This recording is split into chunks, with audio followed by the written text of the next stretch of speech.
Hello friends, आज का हमारा टॉपिक है प्रोजेक्टाइल मोशन, प्रक्षेप गति। तो प्रोजेक्टाइल मोशन का मतलब क्या होता है, पहले हम ये समझेंगे। तो चलिए वीडियो को स्टार्ट करते हैं। देखिए, जब मोशन होता है किसी भी बॉडी के अंदर, कोई भी वस्तु के अंदर जब गति होगा, मोशन होगा, तो वो ट्रैवल करेगा। या तो वो ऐसे ट्रैवल करेगा हॉरिजॉन्टली, ठीक है, या तो वो वर्टिकली ट्रैवल करेगा, वर्टिकली, ठीक है। या तो आप इसको, कोई भी वस्तु इसको धक्का देंगे तो हॉरिजॉन्टली ट्रैवल करेगा, और या तो आप उसको ऊपर खींचे, नीचे खींचे, हॉरिजॉन्टली ट्रैवल करेगा, ठीक है। हॉरिजॉन्टली को हम बोलते हैं क्षैतिज दिशा, और वर्टिकली मतलब खड़ी, ऐसे ये सीधा खड़ा रहता है ना, ऊपर या नीचे की ओर, ओके। तो या तो वो हॉरिजॉन्टली ट्रैवल करेगा या वर्टिकली ट्रैवल करेगा। लेकिन ऐसा मोशन जिसमें वो दोनों ट्रैवल कर रहा है, हॉरिजॉन्टल भी जा रहा है, वर्टिकल भी जा रहा है, हॉरिजॉन्टल भी जा रहा है, वर्टिकल भी जा रहा है, दोनों गति तय कर रहा है, तो ऐसे गति को हम बोलते हैं प्रक्षेप्त गति, प्रोजेक्टाइल मोशन। ऐसा मोशन जिसमें कोई भी object vertically and horizontally and vertically दोनों ट्रैवल करता है। दोनों कैसे ट्रैवल कर सकता है, चलिए देखते हैं। बास्केटबॉल खेलते हैं, यहाँ पे बास्केट होता है ऊपर लगा हुआ, और यहाँ से कोई इंसान बॉल फेंकता है, कोई बच्चा बास्केटबॉल खेल रहा है, ये ग्राउंड है, यहाँ से वो बॉल फेंकता है बास्केट के अंदर, तो बॉल कैसे जाएगा, ऐसे जाएगा, है ना।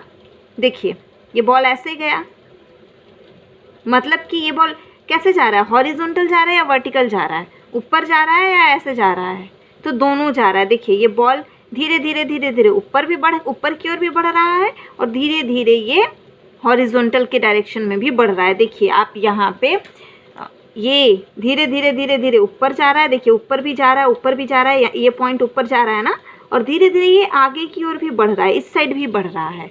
तो इसको हम बोलते हैं प्रोजेक्टाइल मोशन। और इसका एग्जाम्पल दूसरा देखते हैं। जब बच्चे क्रिकेट खेलते हैं प्लेग्राउंड में, तो यहाँ पे कोई बॉल है, इसको यहाँ से बैट से मारा, तो ये बॉल कैसे जाएगा, ये बॉल ऐसे जाके कहीं पे गिरेगा, ठीक है। तो ये बॉल कैसे गया, ये बॉल धीरे धीरे ऊपर की ओर भी जा रहा है, और धीरे धीरे आगे की ओर भी बढ़ रहा है। ये दो गति तय कर रहा है, हॉरिजॉन्टल की ओर भी आगे बढ़ रहा है, और वर्टिकली भी ऊपर जा रहा है, फिर यहाँ पे नीचे आ रहा है। देखिए, यहाँ पे नीचे आ रहा है, यहाँ पे ऊपर जा रहा था, एक मैक्सिमम हाइट पहुँचने के बाद वो नीचे आने लगता है। तो इससे हम ये कह सकते हैं कि यहाँ पे जो गति हो रहा है वो 2D हो रहा है, 2 डायमेंशनल, 2D डायरेक्शन में गति हो रहा है।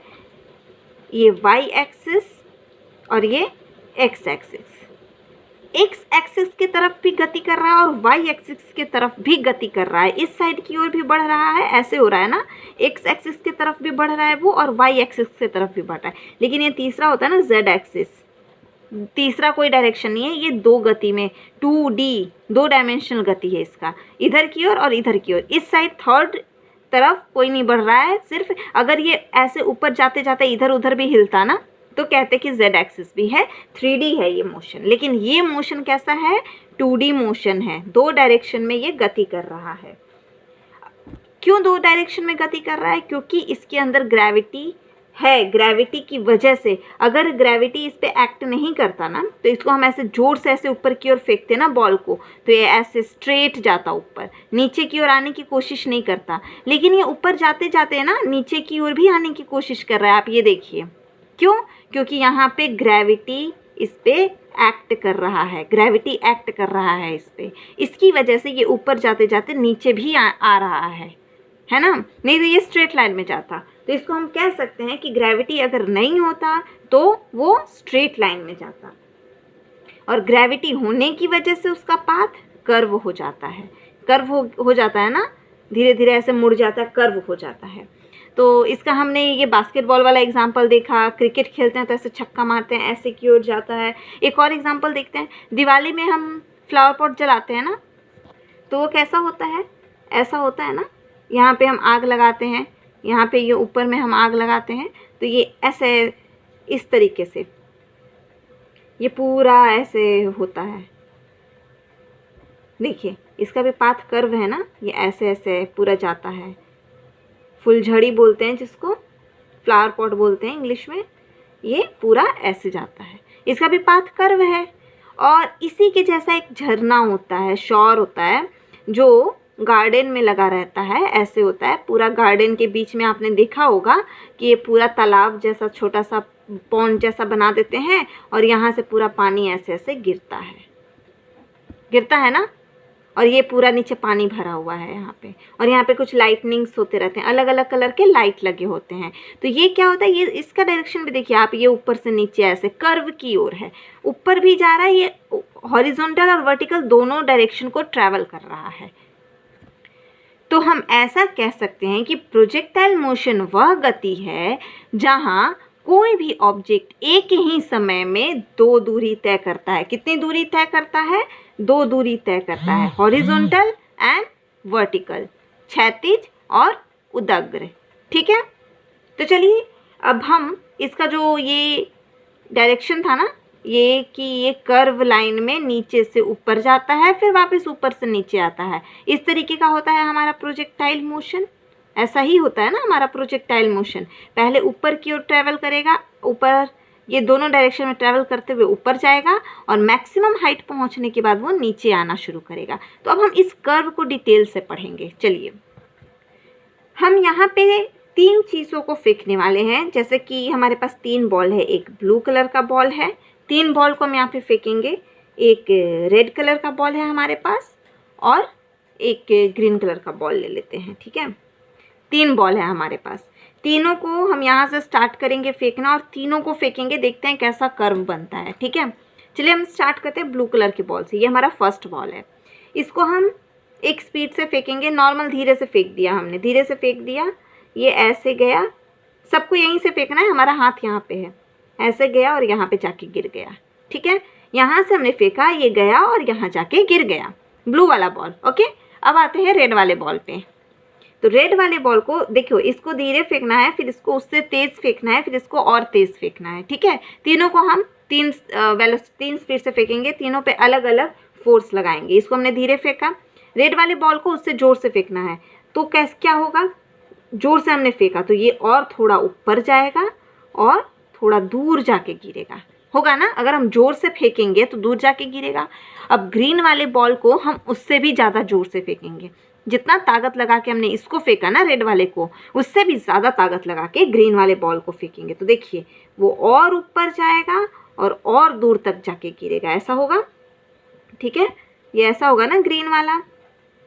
ओके, तो इससे हमें क्या पता चलता है, हमने जो यहाँ पे देखा तीनों बॉल पे हमने अलग अलग ताकत लगाई, तो तीनों का देखिए, ये तीनों का प्रोजेक्टाइल मोशन वाला कर्व आ तो गया, लेकिन तीनों तीन कर्व आया, बड़ा छोटा तीनों तीन कर्व आया ना। तो इससे आपको क्या पता चलता है कि अगर आप कम वेलोसिटी लगा के फेंकेंगे तो इसका रेंज देखिए, इसको बोलते हैं रेंज आर, मतलब जहाँ से हमने फेंकना शुरू किया और वो जहाँ पे जाके गिर जाता है उतनी दूरी को रेंज बोलते हैं। तो ये रेंज कितना है, इसका रेंज कम है, लो है ब्लू वाले का। और हाइट कितना है, देखिए ये हाइट है, मतलब सबसे ऊपर तक बॉल कहाँ पे पहुँचा, मैक्सिमम हाइट भी। बाकी देखिए रेड वाले का हाइट इतना है, ग्रीन वाले का हाइट इतना है। तो आप देखेंगे कि जो रेंज है वो रेंज सबसे ज़्यादा किसका है, जी लिख देती हूँ, जी मतलब ग्रीन वाले का रेंज सबसे ज़्यादा है, उससे कम रेड वाले का रेंज है, आर फॉर रेड, एंड उससे कम, और ये बड़ा वाला जो आर है ना वो रेंज के लिए है, ब्लू वाले का रेंज है। और हाइट भी सेम ऐसे ही है, सबसे ज़्यादा हाइट है ग्रीन वाले का, उससे कम हाइट है रेड वाले का, और उससे कम हाइट है ब्लू वाले का। तो इससे हमें ये पता चलता है कि जो हमारा रेंज और हाइट है ये किस वेलोसिटी से हमने फेंका, ये किस पे डिपेंड करता है, वेलोसिटी पे। कितने वेलोसिटी से हमने फेंका, मतलब कि अगर हम ज़्यादा ताकत लगाएंगे तो ये ज़्यादा वेलोसिटी से जाएगा। वेलोसिटी क्या होता है, डिस्प्लेसमेंट अपॉन टाइम, ये वेलोसिटी होता है। ठीक है, डिस्प्लेसमेंट अपॉन टाइम मतलब डिस्प्लेसमेंट को क्या बोलते हैं? विस्थापन बटा समय। कितना दूर गया, अगर हम जोर से फेंकेंगे तो ज़्यादा दूर जाएगा कम समय में, धीरे फेंकेंगे तो कम दूर जाएगा कम समय में। जैसे कि हमने जोर से फेंका, ब्लू वाले को फेंका हमने 10 किलोमीटर पर आवर की स्पीड से, रेड वाले को हमने फेंका 30 किलोमीटर पर आवर की स्पीड से, और ग्रीन वाले को हमने फेंका 50 किलोमीटर पर आवर की स्पीड से। ठीक है, ये है ब्लू वाले का, ये है रेड वाले का, और ये है ग्रीन वाले का। ब्लू वाले को हमने फेंका 10 किलोमीटर पर आवर की स्पीड से, रेड वाले को हमने फेंका 30 किलोमीटर पर आवर की स्पीड से, ये रेड वाला, और ग्रीन वाले को हमने फेंका 50 किलोमीटर पर आवर की स्पीड से। तो ये वेलोसिटी आप देखिए, सबसे ज़्यादा वेलोसिटी किसकी है? ग्रीन वाले की सबसे ज़्यादा वेलोसिटी है। तो जिसकी वेलोसिटी सबसे ज़्यादा होगी वो सबसे दूर तक जाएगा, उसका रेंज भी ज़्यादा होगा और उसका हाइट भी सबसे ज़्यादा होगा। तो देखिए ग्रीन वाले का रेंज और हाइट दोनों ज़्यादा है, सबसे ज़्यादा, क्योंकि ज़्यादा वेलोसिटी से फेंकी गई है। और जिसका वेलोसिटी कम है, सबसे कम है, किसका वेलोसिटी सबसे कम है? ब्लू वाले का। ब्लू वाला 10 किलोमीटर पर आवर की स्पीड से जा रहा है, इसका वेलोसिटी सबसे कम है, तो इसका रेंज भी कम होगा, और सॉरी यहाँ पे हाइट भी कम होगा, h, this is h, height of G is greater than height of and this second one is red and this is greater than height of blue। सबसे छोटा है ब्लू वाले का हाइट। ठीक है, ब्लू वाले का हाइट सबसे छोटा है, उससे बड़ा रेड वाले का हाइट, और उससे बड़ा ग्रीन वाले का हाइट। ठीक है, तो इससे हमें ये पता चलता है कि ये रेंज और मैक्सिमम हाइट, ये दोनों वेलोसिटी पे डिपेंड करता है। किस पे डिपेंड करता है? वेलोसिटी पे डिपेंड करता है, हम कितने स्पीड से, कितनी वेलोसिटी से हमने फेंका। अब देखिए इसको हम देखेंगे, हमने ये जान लिया कि ये जो रेंज है और ये जो मैक्सिमम हाइट है ये किस पे डिपेंड करता है? वेलोसिटी पे। तो आप बताइए, हमने यहाँ से कोई चीज़ फेंका तो क्या वेलोसिटी इस पूरे जहाँ तक वो ट्रैवल कर रहा है इस पूरे एरिया में बराबर रहेगा क्या? ये पूरे जितना कर्व है, पूरे कर्व में वेलोसिटी बराबर रहेगा क्या? यहाँ पे अगर आपने फेंका 50 किलोमीटर पर आवर की स्पीड से, आपने एक बॉल को फेंका, तो क्या यहाँ पे बॉल की स्पीड, यहाँ पे बॉल की स्पीड, जब बॉल यहाँ पहुँचती है, यहाँ पहुँचती है, यहाँ पहुँचती है, सब जगह बॉल की स्पीड सेम होगी क्या? होगी? नहीं होगी। आप खुद अपने हाथ में एक बॉल लीजिए और उसको फेंक के देखिए, धीरे से फेंक के देखिए। पहले जब आप फेंकेंगे तो वो पहले तेज़ी से जाएगा, धीरे धीरे उसका स्पीड कम होगा, और यहाँ पे उसका स्पीड एकदम कम होगा, फिर वो नीचे गिरना शुरू होगा, यहाँ पे 0 स्पीड हो जाएगा, फिर वो और ऊपर नहीं जा पाएगा, उसका ताकत खत्म हो गया, फोर्स, जितना फोर्स हमने लगाया उतना ऊपर पहुँच गया, अब वो नीचे आना शुरू करेगा, और नीचे आते वक्त उसकी स्पीड ज़्यादा होगी, यहाँ पे उसका स्पीड 0 हो जाएगा, वेलोसिटी यहाँ पे मैक्सिमम हाइट पे 0 हो जाएगा। हमने जितना जोर से फेंका, धीरे उसका स्पीड कम होगा, पहले बहुत तेज़ी से ऊपर जाएगा, फिर धीरे हो जाएगा, फिर धीरे गिरते तेज़ी से गिर जाएगा। ठीक है, तो हम इसे ये कह सकते हैं कि वेलोसिटी प्रोजेक्टाइल मोशन का हर जगह पे बदलता है, पॉइंट टू पॉइंट वेरी करता है, और हर पॉइंट पे उसका वेलोसिटी अलग अलग होता है। तो हम मान लीजिए यहाँ पे एक वेलोसिटी, ऐसे हमने फेंका, यहाँ से हमने फेंका तो वो ऐसे जाना चाहिए ना, लेकिन ग्रेविटी की वजह से थोड़ा नीचे की ओर झुक जाता है, अर्थ का ग्रेविटेशनल फोर्स उसको अपनी ओर खींचता है, जिसकी वजह से ये पाथ कर्व हो जाता है। ठीक है, तो मान लीजिए हमने वेलोसिटी v से इसको फेंका। ठीक है, तो एक इसका 2 कंपोनेंट होगा, ये horizontal component and this is vertical component. तो और किसी एंगल्स पे हम फेंकेंगे ना, हम ऐसा भी तो कर सकते हैं कि हमने अपने हाथ में कोई बॉल लिया, उसको हमने सीधा फेंक दिया, इतने एंगल पे फेंका, इतने एंगल पे फेंका, कैसे फेंक रहे हैं उसका भी तो एक एंगल होगा कि हमने उस बॉल को कैसे फेंका, तो इसका एक फिक्स एंगल होगा। तो मान लीजिए ये एंगल है थीटा। ठीक है, तो ये एंगल थीटा है, तो ये जो इसका एक्स एक्सिस पे जो कंपोनेंट है वर्टिकल कंपोनेंट, ये होगा v cos थीटा, और ये जो ये वाला एक्सिस पे होगा ये होगा v sin थीटा। और v क्या है? v है वेलोसिटी, किस वेलोसिटी से हमने बॉल को फेंका, एंगल थीटा है, इतने डिग्री के एंगल पे से हमने इसको फेंका, इस डायरेक्शन में ऐसे फेंका। तो हॉरिजॉन्टल कंपोनेंट इसका होगा v cos थीटा और वर्टिकल कंपोनेंट होगा v sin थीटा। ये कैसे आएगा ये मैंने आपको पहले के लेक्चर में समझा दिया था कि cos किधर वाले को लेंगे और sin किधर वाले को लेंगे।